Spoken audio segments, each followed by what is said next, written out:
Hello, everyone. My office got a little bit bigger, but we are back for another customer story. And with me today is Matt Schwark from Key Benefit Administrators. Matt, how are you? I'm well. Yeah. All right. So, can you tell the audience a little bit about yourself, your background, where you came from? Yeah, I'm the Vice President of IT and Security from Key Benefit Administrators. We are a healthcare benefits firm out of Indianapolis, Indiana. And part of this is you came into this organization fairly recently, right? How long have you been with Key Benefit? Yeah, I've been with Key Benefit for 14 months. I hired on in October of 24 in light of, kind of a review of the IT infrastructure at Key Benefits, and came in to help them put together a strategic roadmap. So as part of that strategic roadmap, you had some non-technical reasons that were starting to kick things off. Tell me a little bit about when you got in there and what started to lead in the key factors towards KBA coming over to Expedient. Yeah, so Key Benefit Administrators had previously engaged with Expedient for DR, disaster recovery. They actually had implemented disaster recovery out of Pittsburgh. Okay. And so there was some familiarity there. But I'm coming on board in 2024. The CIO had gone on sabbatical. Mm-hmm. And so the CIO actually had taken over the oversight of IT infrastructure. And so at that time, they did a review of where KBA was at. KBA is a 50-year-old company. And so there was a couple of factors that I did a rapid assessment of. And one was just the real property of KBA. Actually, the utilization of the space that we had, which was fairly low after the pandemic. We had gone vastly remote, right. And so we weren't efficiently using the space. We had some legacy or legacy equipment within the data center, our on-prem data center. We were looking at CapEx expenditure, and I knew from the real property, kind of walking through the office space, that there was probably a corporate headquarters move in the future for KBA. We signed our contract, I think, in January and February. We were notified that they were actually moving their corporate headquarters. So that wasn't a determining factor, but it certainly weighed heavily on the ability for us in IT to be agile, be resilient. So that was some of the factors that. And as part of that move, you're looking at it and saying, okay, well, if we were to move to a new building and we needed to build out some sort of data center space there's a lot of capital expenditures that go into that. I have to make sure that there's power resiliency, network resiliency, the space itself, racks, cooling, all those things. How much did that have an effect on some of that evaluation? Yeah, it had a big impact, especially the flexibility in facilities. I didn't know where we were moving to. I didn't know if we were going to sublet. I didn't know what the architecture was going to look like. I didn't know if we were looking at moving some of our satellite offices. We didn't have DR in those spaces, but I was looking at going serverless in those spaces outside of the comms closet and networking. So just to give us the most flexibility in responding to unplanned change from a facilities utility perspective, that was a huge factor, as well as just the environmentals, the maintenance, the quality of life for our staff on responding to those, failings. All of that weighed into the determination to potentially look at cloud. So when you're starting to look at cloud, you mentioned this is a 50-year-old company in the financial services space. Those are typically not the most technologically progressive companies out there. So when you're starting to talk about a cloud migration, what are the concerns that they have up front? Yeah, you're right. I mean, they definitely had found success in a process and they stuck to it. Sometimes when you have success, it's don't touch it, right? Mm-hmm. Don't touch it. Don't cause interruption. But to take this company to the next level, to make it futuristic, to look at compliance, there was going to have to be some changes made. Obviously, we're looking at some significant capital expenditures, as well as just the redundancy, resilient power, backup generators, and not knowing where we were moving to. We had the luxury of either owning or managing the property we had historically been at. And now we were moving into a more efficient space, which meant we were going to be a tenant, limited my ability to have some say so how that was. When you're having this conversation about cloud, what were the options you investigated? Obviously, you had DR with us, so I'm sure there was some discussions there around co-location. Did you look at any other options? How did those kind of play in, and how do you, like, what makes Expedient the right choice against those other options? Yeah, we looked at really all options and multi-vendors. We looked at Hyperscale. Mm-hmm. We looked at private cloud. We looked at colo. We looked at doing it ourselves. And, you know, I discussed earlier today that when you mention the word cloud to an IT staff, it's almost like they go through the stages of grief, you know, and by the time I came in, they had already been in denial. They were already angry, and we were at the stage where they were bargaining. So we had to walk through those stages with them. Obviously, their concerns initially were, what does this mean for me? Like, what does moving to cloud mean for me? And we were, you know, in my time there before we made this move, I knew that there was a significant quality of life improvement that could be had by moving to the cloud, one direct hyperscale or private cloud. I don't think they realized that initially. And so I had to walk through them and let them know that we're not trying to reduce staffing. What I'm really trying to accomplish is improving their quality of life and allowing them to focus on strategic improves for the business, and not spending 15 hours a day on drive replacements or air conditioning failings or just the normal data center. And with the vast majority of those folks, I think after the pandemic, we were 95, 98% remote. You choose Expedient, you choose the VMware private cloud with Expedient. What was the team's response to the decision to choose VMware private cloud versus, say, native Azure or native Hyperscale? And then kind of what makes that transition easier for them? Yeah, so we were a VMware shop. And initially when the team and I were discussing the cloud, they wanted to colo, right? We had some licensing.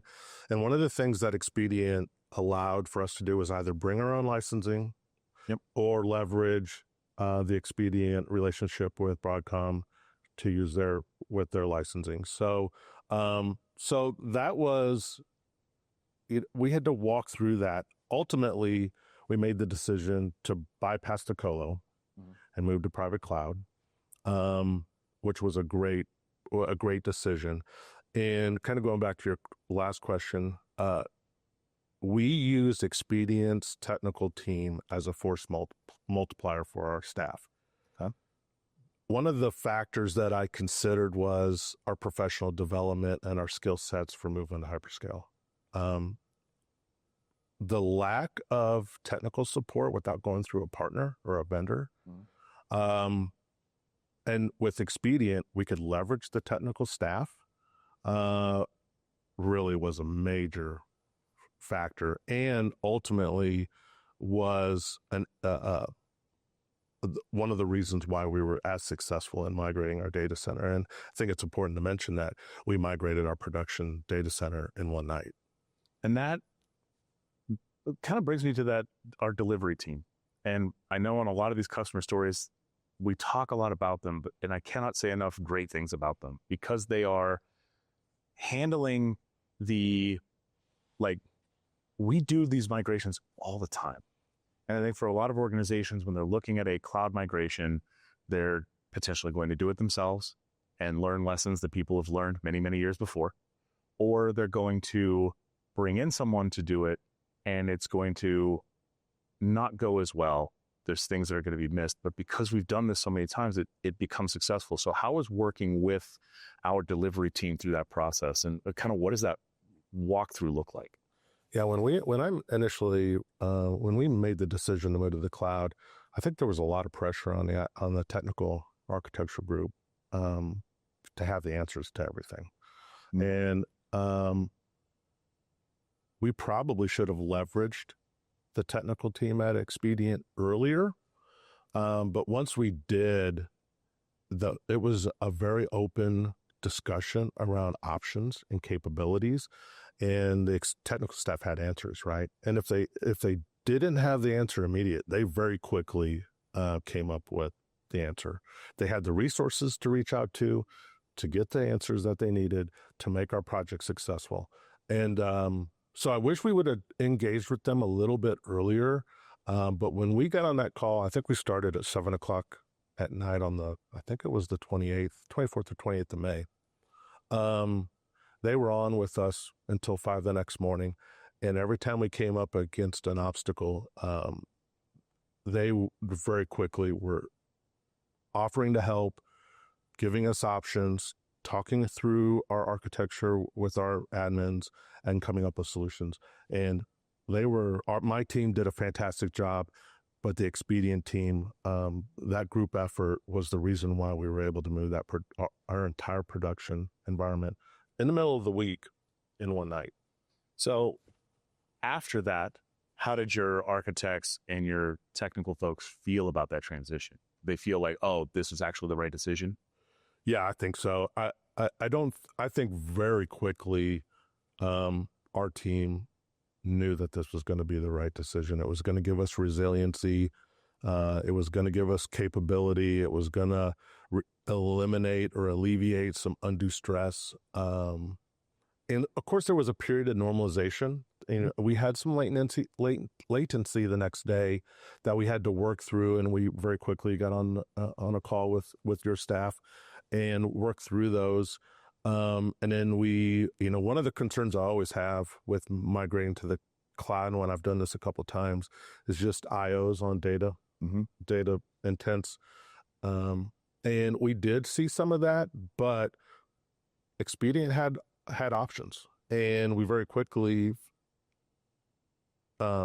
identified those databases that were more intensive, and then moved them to a different storage capability with Expedient, and that solved the problems. And I think that level of optionality of, okay, the thing that we went to the first time wasn't it. Okay, let's move you over here. I think if you were to have done this on-prem and migrated to a platform and it didn't work, now you have to go back to the business and say, hey, we moved to a thing, it didn't really work, and we need to do this other thing, and now that's an additional spend versus just, hey, let's just fix this problem right now because it's there. Yeah, the again, back to agility, the ability to make a decision, make a change, and roll it back if it doesn't work, or scale. I don't have to go through procurement. I don't have to go through bidding. I don't have that. That is where we needed to take the business, and certainly that capability. I didn't have to wait 6 months. I mean, now there's discussion about lead times being 6 months for some hardware. Memory's moving to GPOs, and the costs are increasing. There's just a lot of factors there that the cloud gives us a lot of capabilities. So you mentioned that you were a VMware shop on-prem. You're moving to VMware private cloud. How much was maintaining the security and operations models, making sure that those were consistent from on-prem to us? How much did that play into that decision? Yeah. So unlike the hyperscale, we had resources to go to.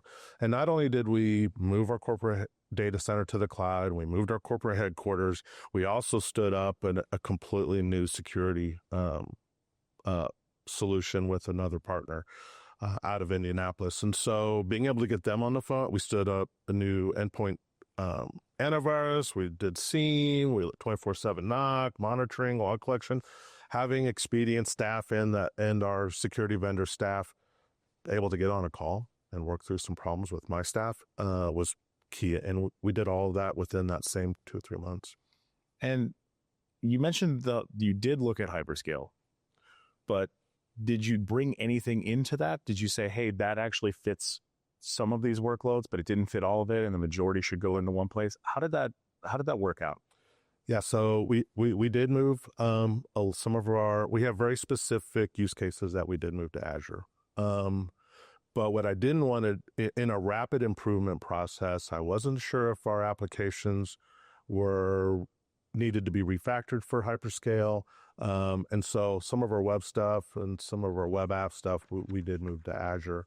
But there was a lot of unknown. And what I didn't want to do is just rent VMs in Azure and then have to have my staff continue to maintain those. And so some of those factors just made more sense to move to a private cloud solution where we could reach out. We had, force multiplier your staff, helped my staff.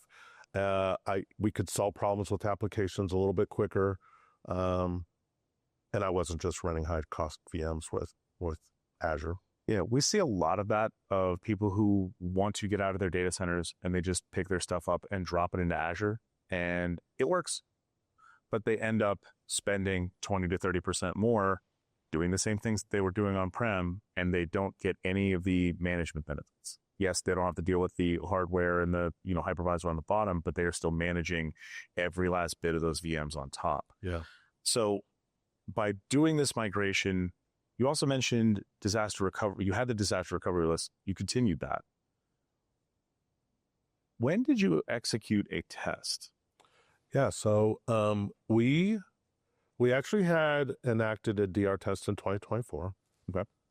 Or a DR, a DR test. We enacted DR. It wasn't really a test. We actually had a reason to enact DR in 2024. And so in 2025, I actually used the migration as a DR test. The practices were all the same, and we were migrating all of our production data, all of our production environments over to the new data center. So we broke our DR sinks. We recreated them with the data center in Carmel, and then we resynced those, and then we actually used the cutover as the DR test to bring production back up in the new data center, in the cloud data center. And so that was it was a great experience for my team to actually rebuild that, get a better understanding, figure out the gaps. Because again, from a professional development perspective, that was another reason why Azure and Hyperscale didn't make the most sense. I didn't feel overly confident that the staff had the resources and skill sets to be able to support a complete Azure move, right? With moving to Expedient, I've got just a gamut of resources that I can go to and solve problems to help my team and be successful. And then by having that full disaster recovery test as part of that migration, how does the business feel about your capability to recover now?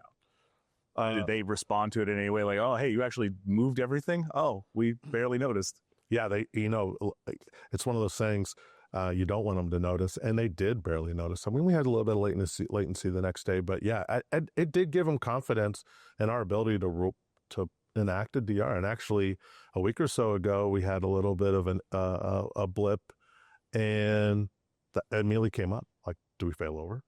Like, because they knew we could, and so we've been in cloud for about 7 months, and there were still some learning. We actually reviewed our backup procedures. We actually reviewed our RTOs and RPOs.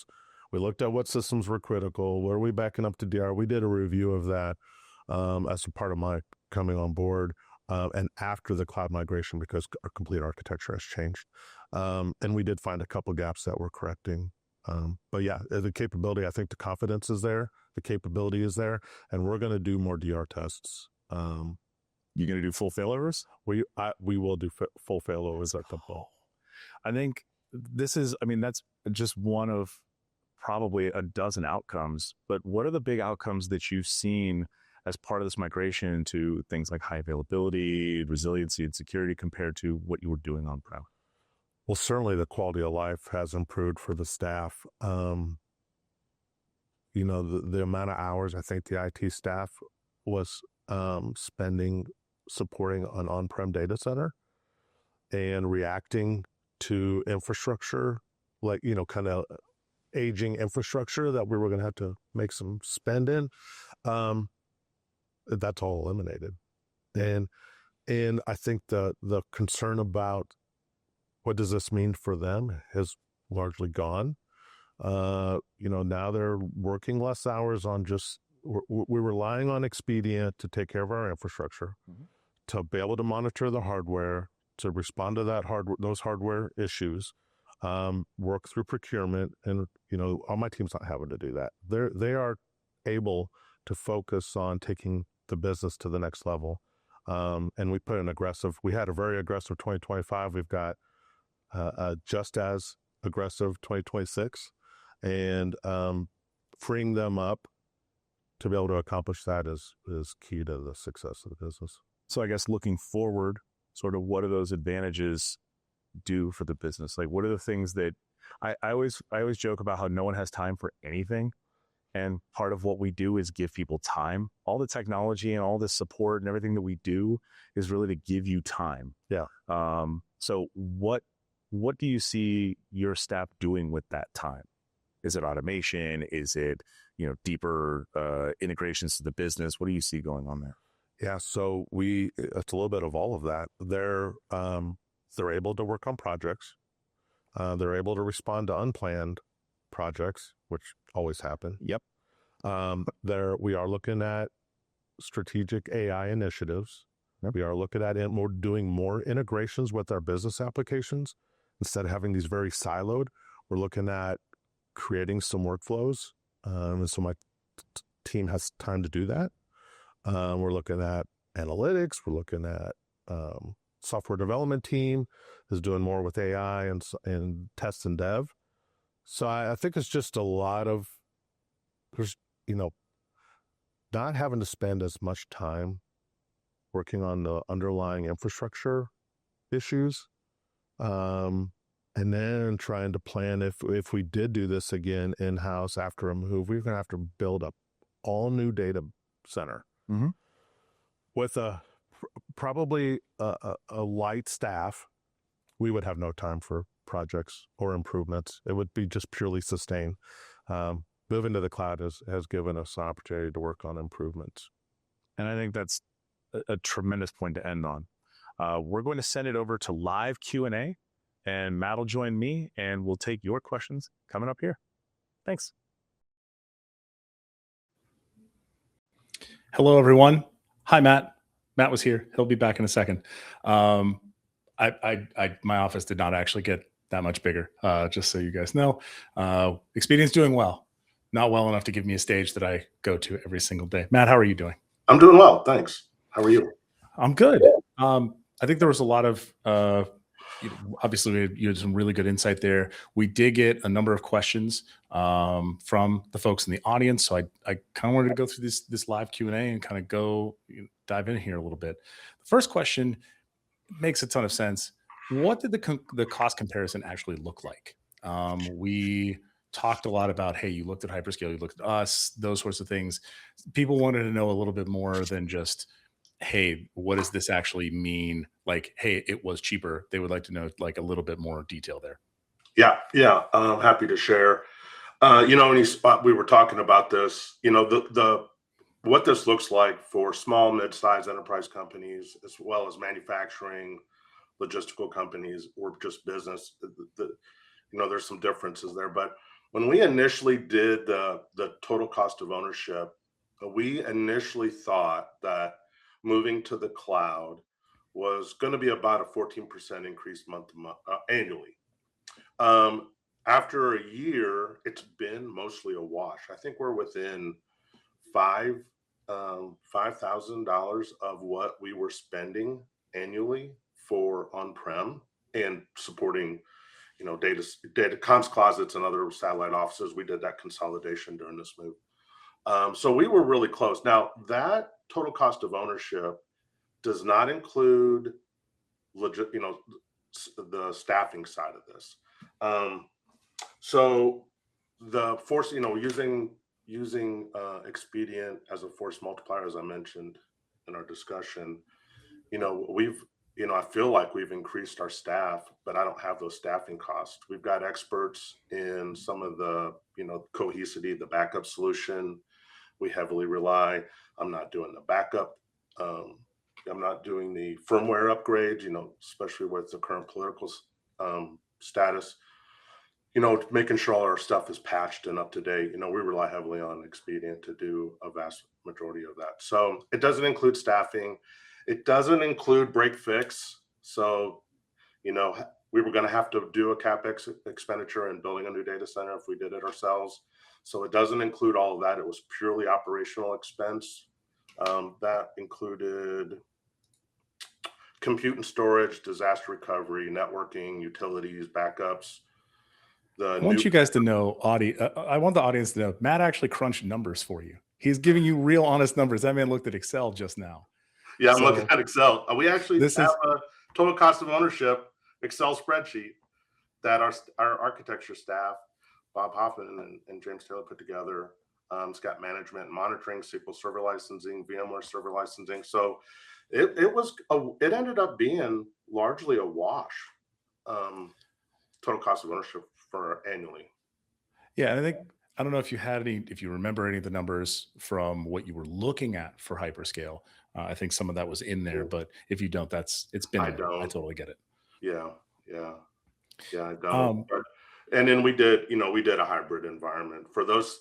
And I think this was a question later on, and hopefully I'm not doing a spoiler, but we did move some of our compute to Azure for those things that I needed to scale and then potentially scale back quickly, whether it was seasonal or just test and dev. We did some of those in Azure that gave us the flexibility to do that. But all of our core compute was moved to Expedient. And when we did that move, just to give the audience some reference, we did roughly 200 servers in the migration. It was about 2,300 gigs of RAM and about 400 virtual CPUs is what we moved. And that actually leads into the next question. What a wonderful segue. How long did the actual full evaluation and migration planning process take? Because the migration only took a night and you moved all of that overnight, which was honestly a testament to our delivery team and their success. But also, you don't just go, we'll move it on Saturday and then just pick everything up and move it. There's planning and things that go into that. So there were some questions about how long did it take? Was it you planned for a year and a half? Lay out a little bit more of that timeline there. Yeah, this is a great question because there was a ramp up to that one night. So I don't know we started the discussion in September of 24. So between September of 24 and late January of 25, we looked at infrastructure as a service. We looked at private cloud. We looked at colo. We looked at public cloud. We looked at doing it ourselves. So we looked at Nutanix as an option to our virtualization. And sometime late 25, and I don't remember exactly when we found out. I speculated we were going to move our office, and when we were notified, I think late December or early January. I knew this had to get done quickly. So we made the decision in September or in late January of 25 that we were going to move forward with Expedient, what we were actually going to do, what we were going to do for licensing with the impending office corporate headquarters move. And so between really February and May was all just focused planning on what that move looked like. And there were some, I think I mentioned there were some hiccups. We started that project, and we're probably going to answer a question later on, but Expedient was on EEC1. In the middle of that planning session, EEC2 became available. Had to keep you on your toes. Yeah, had to keep us on our toes. So some of the work we had done in prepping for that, we had to start all over, or we were going to have to do this migration again a year later. And which I think is helpful that we didn't say, oh, no, don't tell them about any of that stuff. Just get them moved and then we'll figure out the migration later. It's let's solve the problem now. If they're willing to rethink the actual build process, if they're willing to rethink how we're going to do the migration or what needs to happen as part of that migration, it might save them hours of work later on instead of just getting the problem solved now and then having to redo it later. Yeah, I don't look at it exactly. I'm glad they said something. I don't look at it as a oversight or a negative. I'm glad they said something. I'm glad we were able to make a decision early and only have to do this move one time. And I don't know exactly, but they may have let us into EEC2 a little bit earlier than they did Maybe we did. to help us out. So I don't know that for sure. But I do know as soon as it became available, or as soon as they thought it was going to become available, they mentioned it to us and gave us an option. So yeah, so that was the little bit of the gap that I measured. So we lost probably 3 weeks worth of work in having to resync to EEC2, but it did save us probably 2 months or 4 months worth of planning a year later. And I think that's sort of the math that goes into something like that. Yes, it's not going to be fun. We're going to have to resync everything. It's going to take 3 weeks, but this is 3 weeks and you do it the first time instead of doing it now, going through all the, machinations of getting everything moved over and then having to rethink about this entire process again. I think you also looked at the math the same way I would and say, okay, I'll lose 3 weeks to save 4 months. Yeah. Right. It's that And one's pretty disrupt the business straightforward. potentially again. And we wouldn't have, we never would have, I don't believe we would have gotten those considerations or those options if there was a big move like that in Azure, right? It just wouldn't have been an option and we would have had to have moved at a later date. So yeah. A lot of questions came in about compliance things. You mentioned, you're a healthcare benefits company. That comes with a lot of regulatory compliance, those sorts of things. So, did you have any specific compliance or regulatory considerations? Obviously, things like HIPAA and other, data privacy things. Did anything specifically come up and help with that decision? Yeah, so we are SOC 1, we're working on SOC 2 and HIPAA compliant. So those are some security frameworks that we are regulated by. Obviously, we do the best with PII and PHI as well. We do adopt best practices from other security frameworks. We look at high trust, we look at NIST, ISO with 853. So we adopt best practice from across those. But yeah, especially in the physical security side, we did have some compliance, regulatory compliance that were considered during the review. Did any of that play into that versus something like Azure where you have less insight to that physical side? No, it was just both solutions have the trust center and they're both compliant. So it's a little easier with in gathering that information for our audits with Expedient. Obviously, we're reliant on the trust center with Azure. And then if there are any questions, certainly we can have someone jump on the phone and get those answered much easier with Expedient than we could with Azure without going through a partner. But we knew both were compliant, which, is why we use, really in some footprint, we use both.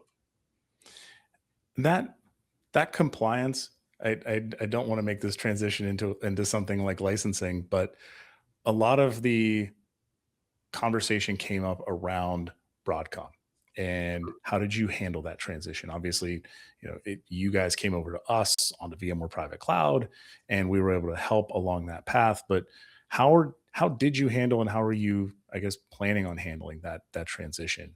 Is this something that you're looking at and saying like, okay, yeah, we're going to keep going with this because it's the thing that we know, or is there still some like questions around whether or not you want to continue using VMware?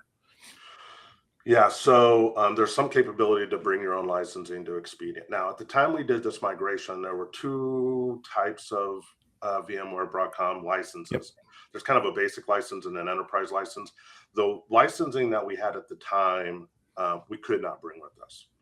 The vSphere Foundation one, I believe. Yeah. Yep. So at the time, we looked at that licensing. We were also looking at Nutanix, but because of the timeline for the move, it made more sense to just move our VMware instance to Expedient because it was going to be easier. We had more experience in it than trying to introduce a new platform. But I think long term, I'm keeping my thumb on the Nutanix tech to see if that doesn't make sense in the long term. Plus, I wanted to utilize Expedient's influence with Broadcom if they have, they have more than I have, to potentially manage our licensing costs, so that I didn't potentially see the increases that I could be targeted with individually, and Expedient could leverage their whole customer base to try to get a better pricing. So in the near term, that made more sense to us. And we did eat a little bit of licensing costs with VMware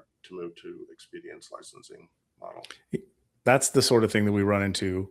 Literally, historically, we've run into this before because people couldn't bring any licensing at all to us. But that was the sort of thing where it was always like, hey, if we want to move into this, there is a licensing move. So if you are a VMware Cloud Foundation customer, you can bring that licensing to us and we land it on our private cloud hardware, and we still manage all of the, firmware, ESXi, vSphere, Cloud Foundation patching that goes along with that. So there is some flexibility now in that to say, hey, I don't have to, eat this cost because I have to rebuy licensing or I have to rebuy something on the other side. You can bring that over. The vSphere Foundation licensing was not allowed. So we found a lot of customers who did sign up for that one to maintain compliance and renew, kind of weren't able to do that. And that has been another set of discussions to have. Yeah. And we had done that. We had done that agreement before we started looking at. So yep. There's never a perfect storm. There's never a absolutely perfect time. I mean, we've had a number of customers recently who they were closing their building, they're closing their headquarters, which is where their main computer room was, which then kind of freed up that capital mindset of, hey, this is the building that we're in, and we got to keep up with all that. So there's other cost savings and other moves that can somewhat offset some of those things. So it's a conversation to have for sure.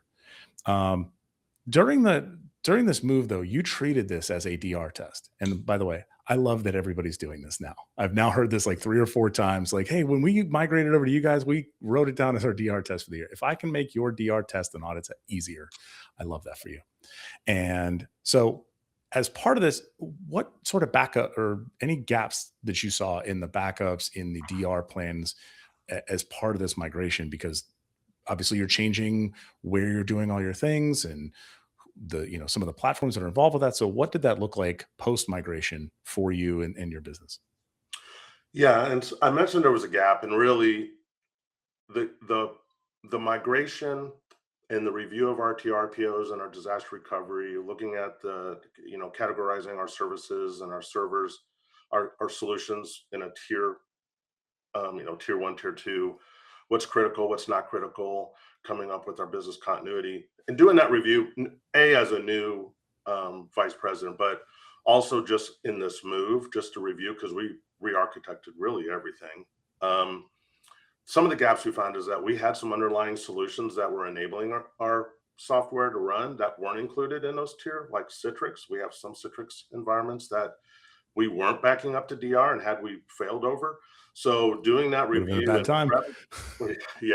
doing that review and prep, plus we were backing up to tape internally and replicating to DR.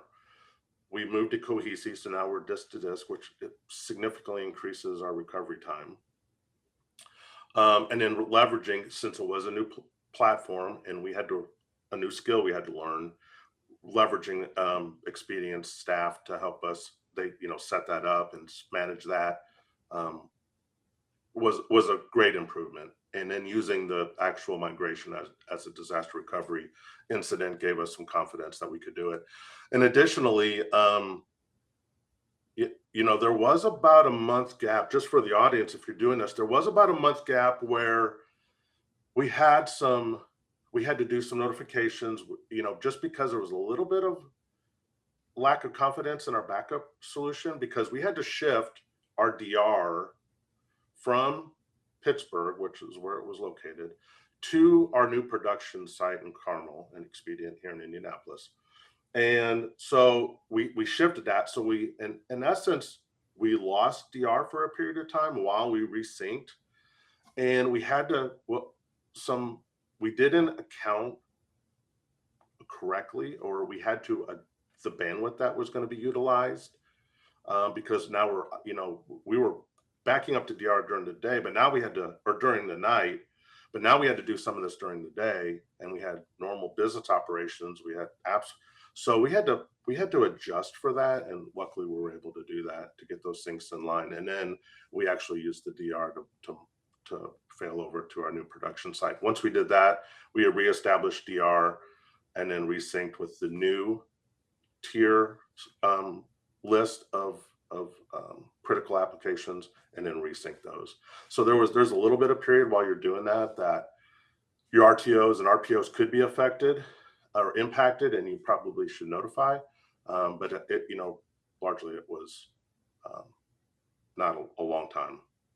And I think that's sort of a testament to working with somebody like us, where we know when we do these sorts of migrations, when we do these sorts of cutovers, it's not necessarily you had I don't want to say a unique situation, but you had the situation where you already had DR here and you wanted to move over to a different site for production, but use that as the DR, use DR as the failover method to get there. So it turns into this like sort of, rearranging some chairs to put things into the right place. And at some point you're going to have a pile of chairs in the room, right? So you're going to have to put them all back in the right places. So I think you're absolutely spot on in saying like, yeah, this is also still a migration. Like, yes, we did the cutover in one night, but this is all part of that planning and thinking through and making sure that we're going to be as resilient and protected as possible all through that entire process.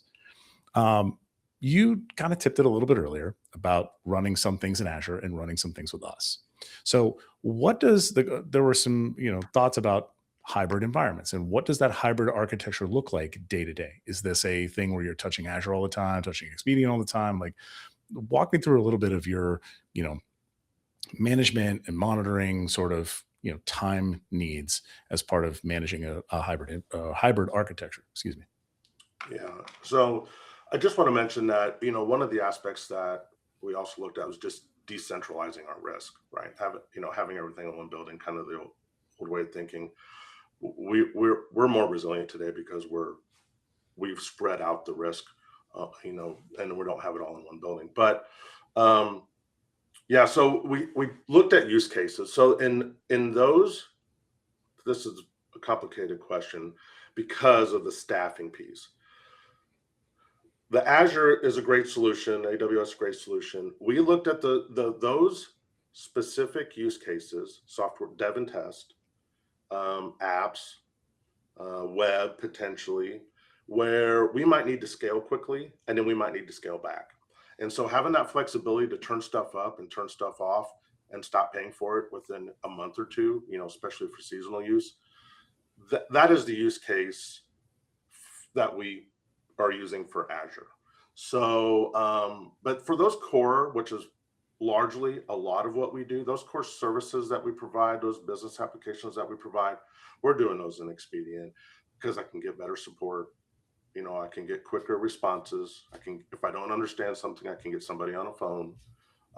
It gives my staff peace of mind because they're still involved. In some cases, they're managing vendors. Vendor management is kind of another aspect of this as you decentralize and go to cloud and go to SaaS. It was a lot of different things, but that's the use case we use for Azure. And then we have the core, most of our core servers. We're going serverless, and we're looking at zero trust. We're treating our offices just like they're someone's home. We go global secure access. We've eliminated VPN. We're really trying to ramp up our security for our staff. We can tap into new markets. We're not, I know there's a lot of push for return to work, but we can tap into talent all the way across the United States.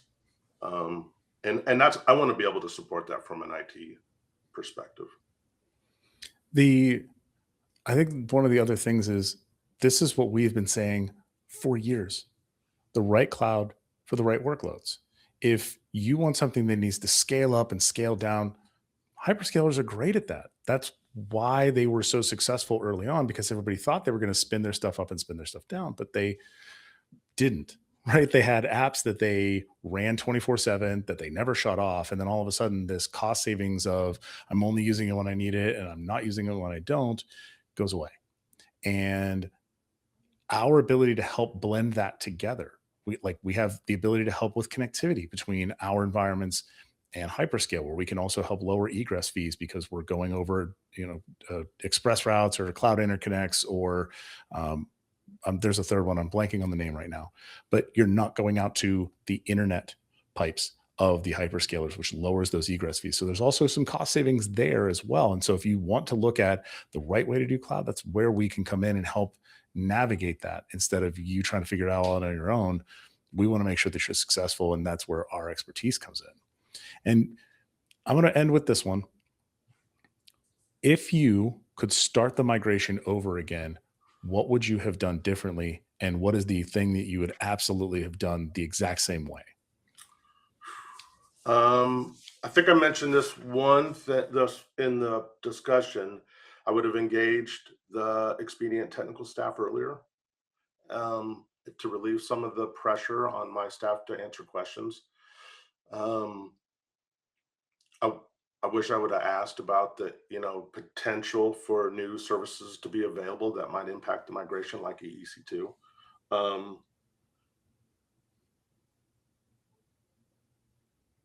I probably would have asked a little bit more about the intense IOs for some of our databases and some upscaled storage for those databases. I don't think when we initially started the conversation, some of that was available in EEC2, but then it became available in mid planning.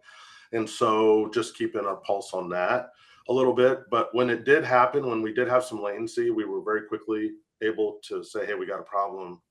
And it's one I'm really sensitive to because it tends to be the one that fails back.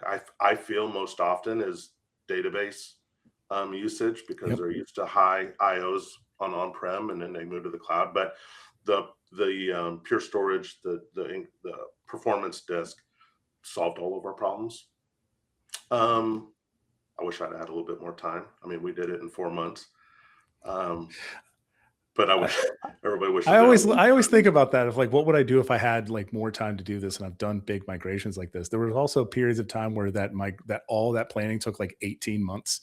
And I'm like, we could have done this planning in 6. This wasn't that hard. Everybody was just humming and hawing too much. Like, how do we kind of blend that? I think 4 months is tight, but also we do it all the time so we can help make that as successful as it needs to be. But I think I think some of this is also like, would more time have just caused more decision fatigue or caused more like, okay, well, what if we did it this way? Or what if we did it this way? You get into analysis paralysis. Yeah. I do this a lot when if I'm about to go make a major purchase, I get into like, oh, okay, I've researched everything on earth.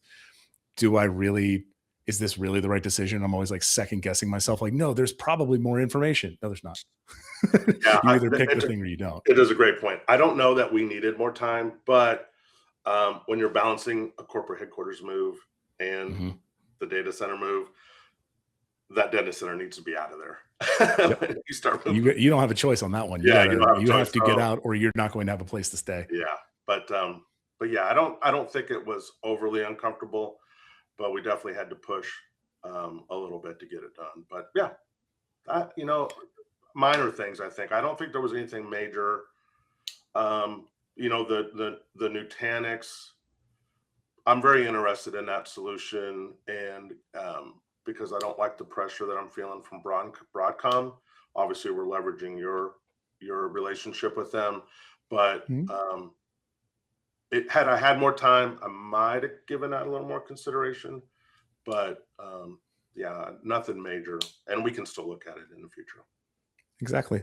We're the best at both. So if you want to take a look, we can absolutely do that. Yeah. Matt, I want to thank you so much for your time. This has been a really great interview. This man opened Excel for you so he could give you the actual TCO numbers. I just want you to know that is a real above and beyond thing. Most people say, no, it's like 30%. No, he was giving you real things, real numbers. I super appreciate that. So thank you, Matt. Please join us later this month or next month, we are working on a webinar with maybe a company we've mentioned a few times here and what they've got cooking up. You're not going to want to miss that one. Again, Matt, thank you for all your time, and we'll see you next time. Thanks, everybody. Thanks, AJ.